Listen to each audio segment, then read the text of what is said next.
Hello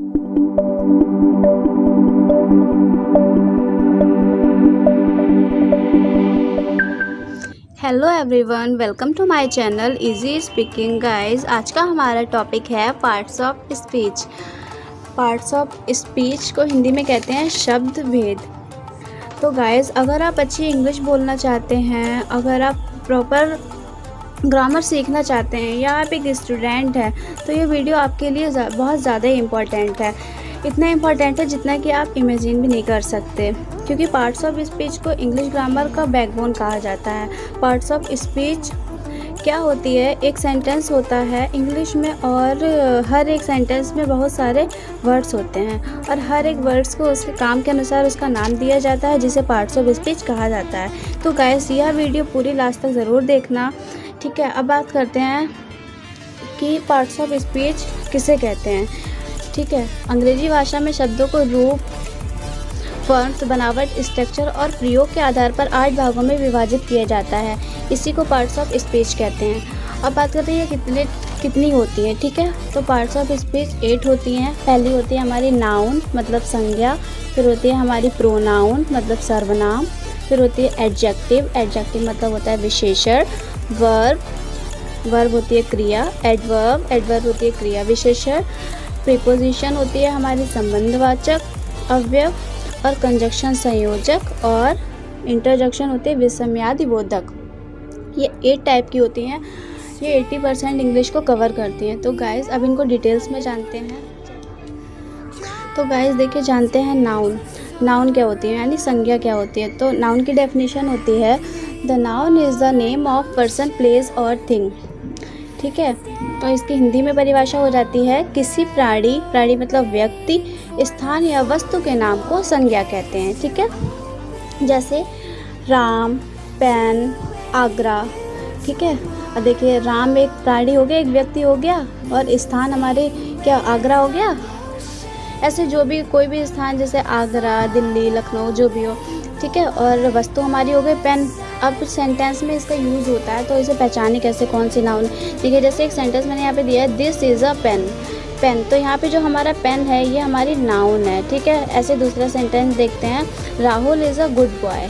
Rahul जो है एक अच्छा लड़का है, तो इसमें जो राहुल है ये एक व्यक्ति है, तो ये नाउन है। तीसरा है, India is the large country, और इसमें जो है एक स्थान का नाम है, तो इंडिया है, इंडिया हमारी नाउन है, ठीक है। बढ़ते हैं आगे। अब जानते हैं प्रोनाउन क्या होती है। प्रोनाउन मतलब सर्वनाम, ठीक है। तो प्रोनाउन की डेफिनेशन होती है the word which takes the place of noun is called pronoun, ठीक है। अब इसकी हिंदी में परिभाषा क्या हो जाती है, संज्ञा के स्थान पर प्रयोग होने वाले शब्द को सर्वनाम कहते हैं, ठीक है। जो शब्द संज्ञा के स्थान पर प्रयोग किया जाता है उसे क्या कहते हैं, सर्वनाम कहते हैं। कैसे कौन कौन सर्वनाम होते हैं, देखो। जैसे प्रोनाउन होते हैं I, we, you, they, he, she, it, this, that, those, etcetera, ठीक है। ठीक है, अब इसका यूज़ देखते हैं। जैसे कि मैंने एक सेंटेंस यहाँ पे लिखा है, Rahul is a good boy, ठीक है, बट ही इज़ नॉटी, ठीक है। अब मैंने डेफिनेशन में क्या बताया था कि जो शब्द संज्ञा के स्थान पर प्रयोग किया जाता है वह क्या कहलाता है, सर्वनाम कहलाता है। तो संज्ञा तो होता है एक व्यक्ति का नाम, ठीक है। जैसे राहुल है, तो राहुल क्या संज्ञा है। अब जैसे राहुल एक अच्छा लड़का है और ही इज़ नॉटी, लेकिन वह शरारती है या वह नटखट है, ठीक है। तो यहाँ पे राहुल का नाम ना लेकर हम लोगों ने ही का यूज़ किया। राहुल एक अच्छा लड़का और वह शरारती है। ऐसा थोड़ी ना बोलेगी कि राहुल एक अच्छा लड़का और राहुल शरारती है, ये गलत होता है, ठीक है। ऐसा कोई नहीं बोलता। हम लोग इसका या वह ये शब्द यूज़ करते हैं ना, वही प्रोनाउंस होती हैं। जैसे यहाँ पे ही का यूज़ किया, तो राहुल की जगह हमने यहाँ पे ही का यूज़ कर लिया, तो ये क्या है, प्रोनाउन है। क्योंकि देखो, वही हमने डेफिनेशन पढ़ी थी ना कि जो शब्द संज्ञा के स्थान पर प्रयोग किया जाता है सर्वनाम कहलाता है। तो ही है, ये संज्ञा थी, संज्ञा के स्थान पर प्रयोग किया गया तो सर्वनाम है ये ही, ठीक है। He is naughty. I think आपका डाउट यहाँ पे भी क्लियर हुआ होगा, ठीक है। फिर अब बात करते हैं एडजेक्टिव। एडजेक्टिव मतलब होती है विशेषण, ठीक है। तो एडजेक्टिव की डेफिनेशन क्या होती है, the word which modifies a noun और pronoun is called an adjective. Hindi में परिभाषा इसकी क्या हो जाती है, वह शब्द जो संज्ञा या सर्वनाम की विशेषता बताता है उसे विशेषण कहते हैं। जैसे देखो, जैसे क्या होता है, गुड, बैड, ठीक है, क्लेवर, डर्टी, etc. ठीक है। अब बात करते हैं यूज़ इनका यूज़ हम लोग कैसे पहचानेंगे कौन सा एडजेक्टिव है। तो एक मैंने यहाँ पे पहला सेंटेंस दिया है, he is a good person. ठीक है, गुड पर्सन, वह एक अच्छा इंसान है। ठीक है, वह एक अच्छा पर्सन है। तो अब देखिए सर्वनाम तो हम जानते हैं he she it I we you ये होते हैं, और संज्ञा भी जानते हैं क्या होता है, किसी प्राणी वस्तु स्थान के नाम को संज्ञा कहते हैं। तो यहाँ पे तो ये सर्वनाम है ना, ये सर्वनाम है ही, अभी हमने ऊपर पढ़ा था ये ही यहाँ पे सर्वनाम होता है। मतलब जब संज्ञा के स्थान पर जो शब्द प्रयोग किया जाता है वह सर्वनाम होता है। और सर्वनाम की संज्ञा और सर्वनाम दो कोई भी चीज़ हो, जैसे यहाँ पे इसने सर्वनाम की विशेषता बता रहा है, ये गुड जो है ये इसकी विशेषता बता रही है। ये बता रहा है गुड की वह he is a good person, वह अच्छा आदमी है, वह अच्छा पर्सन है। तो ये किसकी, उसकी बताना है ना, he is a good person, person मतलब ही, मतलब वह है, तो ये उसकी गुड बता रहा है कि वह अच्छा है। ठीक है। अब क्या है, प्रिया, दूसरा सेंटेंस है प्रिया इज़ ए काइंड लेडी। ठीक है। अब अगर काइंड को छुपा देते तो क्या हो जाएगा, प्रिया इज़ ए लेडी, प्रिया एक लेडी है। अब ये काइंड है, ये बता रहा है कि वह लेडी कैसी है, प्रिया इज़ ए काइंड लेडी, मतलब प्रिया एक दयालु लेडी है। प्रिया कैसी लेडी है, दयालु लेडी है। तो ये काइंड है, ये बता रहा है कि प्रिया दयालु लेडी है। ठीक है। अब हमारा आ जाता है यहाँ पे वर्ब। ठीक है, वर्ब मतलब होती है क्रिया। तो इसकी डेफिनेशन क्या होती है, the word which denotes an action is called a verb. ठीक है, परिभाषा इसकी हिंदी में होती है, जिस शब्द से किसी कार्य का होना या करना प्रकट हो उसे क्रिया कहते हैं। जैसे गो, प्ले, रन, etc. ठीक है। अभी यूज़ देखते हैं, जैसे ही इज़ प्लेइंग, वह खेल रहा है। ठीक है, ही इज़ प्लेइंग, तो क्या है, ये प्ले खेलना है, ये कोई काम हो रहा है यहाँ पे, खेलना जैसे जाना काम है, खेलना काम है, रन मतलब दौड़ना काम है, खाना काम है, जो भी जितना भी हम लोग काम करते हैं वो सब हमारी वर्ब्स होती हैं। ठीक है, यहाँ पे प्लेइंग, तो यहाँ पे ये क्या है, प्ले जो वर्ड है ये हमारा क्या है, वर्ब है। दूसरा हमारा क्वेश्चन है, आंचल इज़ गोइंग टू स्कूल। ठीक है, आंचल स्कूल जा रही है, तो जो गो है ये हमारी वर्ब है। अब बात करते हैं एडवर्ब की, क्रिया विशेषण। तो इसकी डेफिनेशन क्या होती है, the word which modifies the meaning of verb an adjective और other adverbs is called an adverb.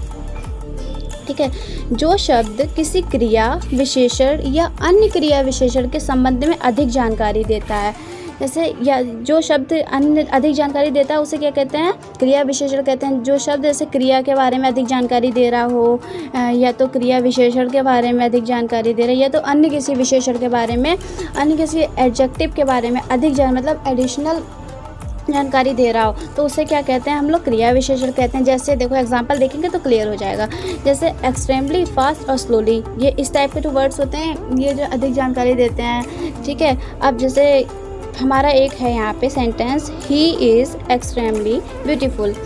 अब एक्सट्रीमली अगर नहीं होता तो क्या होता, ही इज़ ब्यूटीफुल मतलब वह सुंदर है, और ये एक्सट्रीमली वर्ड जो है ना अधिक जानकारी दे रहा है सुंदरता के बारे में। ये कह रहा है ही इज़ एक्सट्रीमली ब्यूटीफुल मतलब वह अत्यधिक सुंदर है। तो ब्यूटीफुल जो वर्ड है, ब्यूटीफुल वर्ड है ना, वैसे तो खाली वो सुंदर होती, अब यहाँ पे एक्सट्रीमली लग गया तो ये क्या हो रहा है, वह अत्यधिक सुंदर है। ठीक है।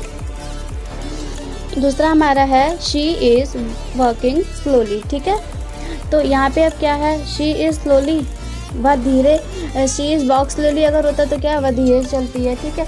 अब वॉकिंग स्लोली है तो यहाँ पे ये जो मतलब चलती है वह कैसे चलती है, धीरे चलती है। तो स्लोली वर्ड जो है ये बता रहा है कि वह जो लड़की है, शी लड़की के लिए लगता है, तो वो जो लड़की है वो कैसे चलती है, वो कैसे चल रही है, स्लोली मतलब धीरे चल रही है। ठीक है, आगे बढ़ते हैं।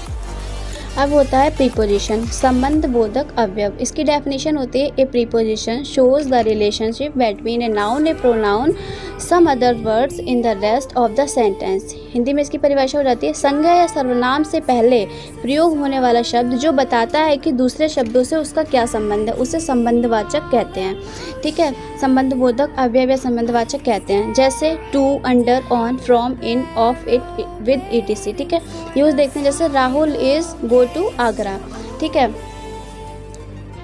Rahul is go to Agra, तो ये टू है, ये बता रहा है कि राहुल कहाँ जा रहा है, गो टू आगरा, आगरा को जा रहा है, को मतलब ये टू बता रहा है यहाँ पे, इसका संबंध क्या है। और दूसरा हमारा है, the book is under the table. ठीक है, तो बुक तो हमारी हो गई एक नाउन, और ये टेबल भी हमारी नाउन ही है। तो ये बता रहा है कि टेबल का और बुक का बीच में क्या रिलेशन है, तो अंडर मतलब उसके नीचे है, तो इन दोनों का रिलेशन बता रहा है कि बुक जो है टेबल के नीचे है, ठीक है। अंडर, ये अंडर वर्ड है, ये हमारी प्रीपोजिशन है, ठीक है। अब बात करते हैं कंजक्शन की। कंजक्शन मतलब होता है संयोजक। डेफिनेशन इसकी हो जाती है, a conjunction is a word which joins two clause words और सेंटेंस। हिंदी में होती है इसकी परिभाषा, दो वाक्यों को जोड़ने वाले शब्द को संयोजक कहते हैं, जैसे and, but, so, etc., because, जो भी आता है यहाँ पे बहुत सारी कंजक्शंस होती हैं। अब इसका यूज़ देखते हैं। जैसे number 1, Kishore and Ravi are friends. Kishore और रवि दोस्त हैं। अब किशोर, रवि और फ्रेंड्स ऐसा लिखते तो ऐसा थोड़ी ना होता, तो इन दोनों को जो जोड़ रहा है ये एंड यूज़ हुआ है यहाँ पे, तो ये हमारे क्या है, कंजक्शन है, ठीक है। Kishore and Ravi are friends. He came here but went away. दूसरा हमारा सेंटेंस है, he came here but went away. वह यहाँ आया था लेकिन चला गया, ठीक है। तो बट शब्द है, ये बता रहा है लेकिन है बट, तो इन दोनों सेंटेंस को जोड़ रहा है। तीसरा होता है इंटरजेक्शन, विसम्यादिबोधक अवयव। इसकी डेफिनेशन होती है, an interjection is word which expresses sudden feeling और इमोशंस। परिभाषा हो जाती है हिंदी में इसके, अचानक दिल से निकलने वाले शब्द को विसम्यादिबोधक मतलब इंटरजेक्शन कहते हैं। जैसे अलास, हुर्रा, ओ, इटीसी। यूज़ इसका जैसे हुर्रा, खुश होते हैं हम लोग, कहते हैं hurrah we have won the match, हम मैच जीत गए, ठीक है। और ऐसे दूसरा देखते हैं, जब हमारे चोट लगती है तो हम कहते हैं oh my God.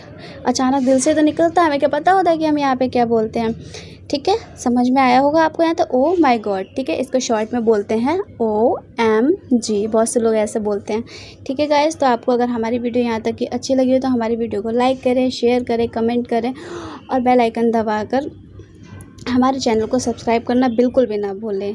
Take care, bye bye.